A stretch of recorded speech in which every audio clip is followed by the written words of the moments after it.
Good day! I'm Puso Dimaranan, grade 7 student from Namampong National High School in Dimaranan. Poetry can be defined as literature in a metrical form or a composition forming a rhythmic lines. I think poetry is important to us because it helps us to appreciate and understand the world around us. According to Alice Obsorn, a writing coach, once said, poetry's strength lies in its ability to shed a sideways light on the world, so the truth sneaks upon you. Poetry teaches us how to live. So what makes poems so attractive that most people would want it, although some poems has to offer words into different meanings? This is what I will discuss to you, elements of a poetry.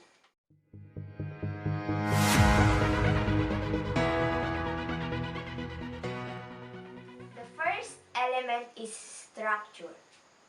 An important method of analyzing a poem is to look at the stanza structure or style of a poem. Generally speaking, structure has to do with the overall organizations of lines and or the conventional patterns of sound. Again, many modern poems may not have identifiable structure. So don't panic if you can't find it. Under this element is the stanza and form. Stanzas are a series of lines grouped together and separated by empty line from other stanzas. They are the equivalent of a paragraph in an essay. One way to identify a stanza is to count the number of lines. Couplet, 2 lines. Terce, 3 lines. Quatrain, 4 lines. Cinquain, 5 lines. Sestet, 6 lines. Septet, 7 lines. And octave, 8 lines. A poem may or may not have specific number of lines, rhyme scheme, and or metrical patterns, but it can still be labeled according to its form and style. Second element is sound patterns. Three other elements of poetry are rhyme scheme, meter, and word sounds. These are sometimes collectively called sound play because they take advantage of the performative, spoken nature of poetry. Rhyme is the repetition of similar sounds. In poetry, the most common kind of rhyme is the end rhyme, which occurs at the end of 2 or more lines. It is usually identified with lowercase letters, and a new letter is used to identify each new end sound. Internal rhyme occurs in the middle of the line, as in these lines from Coleridge, in mist or cloud, on mast or shroud, or whilst all the night through fog smoke white. Remember that most modern poems do not have rhyme. Meter, the systematic regularity in rhythm. This systematic rhythm is usually identified by examining the type of foot and the number of feet. These types are poetic foot, the number of feet, irregularity, blank verse, and free verse.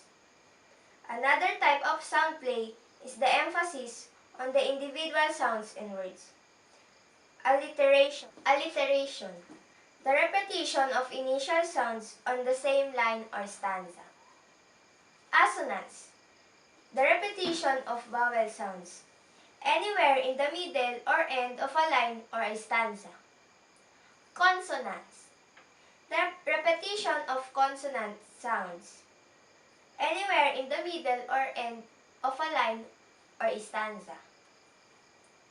Onomatopoeia, words that sound like that which they describe.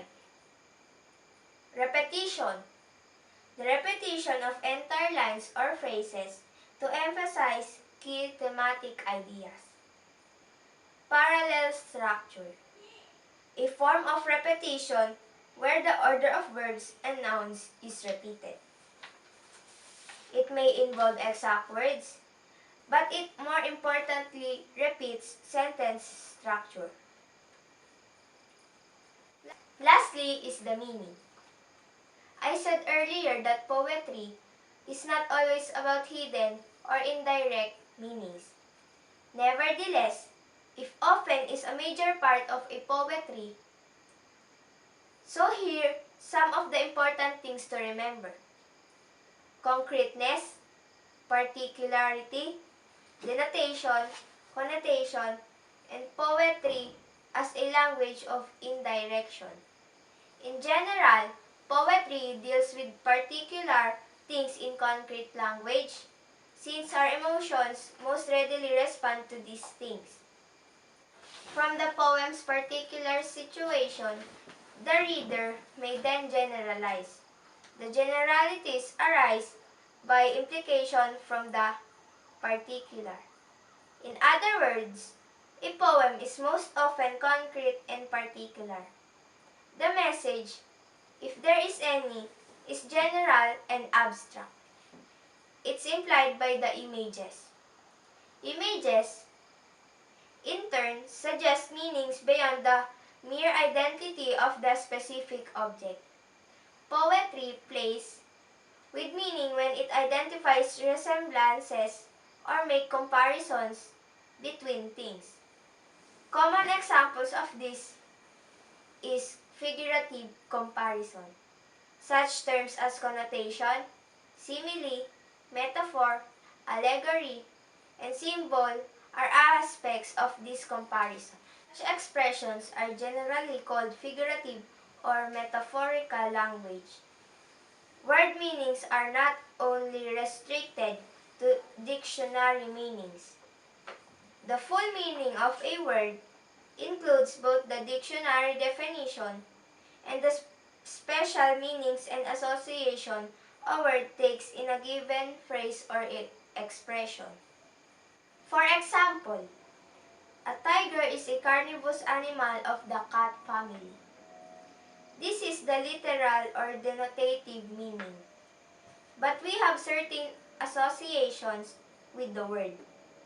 Sinuous movement, jungle violence, and aggression. These are the suggestive, figurative, or connotative meanings. Thus, if we recognize that much of the essential quality of our experience is more complex than a simple denotative statement can describe, then we must recognize the value of the poet's need to search for a language agile enough to capture the complexity of that experience. Consider this four-line stanza. O western wind, when wilt thou blow, that the small rain down can rain? Christ, that my love were in my arms, and I in my bed again. The center of the poem is the lover's desire to reunited with his beloved. But the full meaning of the poem depends on the first two lines also. Obviously, the lover associates his grief with the wind and rain. But the poet leaves to implication, to indirection, just how the lover's situation and the wind and rain are related. We note that they are related in several ways. The need for experiencing and manifesting love is an inherent need, like nature's need for rain. Inward love, like the wind and rain, is natural. Secondly, the lover is living in a kind of drought or arid state that can only be slaked by the soothing presence of that beloved. Thirdly, the rising of the wind and the coming of the rain can neither be controlled nor foretold exactly, and human affairs, like the lover's predicament, are subject to the same sort of chance. Undoubtedly, too, there are associations with specific words, like western or small rain, that the reader is only half aware of but which nonetheless contribute to meaning. These associations or connotations afford a few indirections that enrich the entire poem. For example, small rain at once describes the kind of rain that the lover wants to fall and suggests the joy and peace of lovers' tears. And small alone might suggest the daintiness or femininity of the beloved. So, that is the end of my discussion. Hope you that you learned from me. Bye!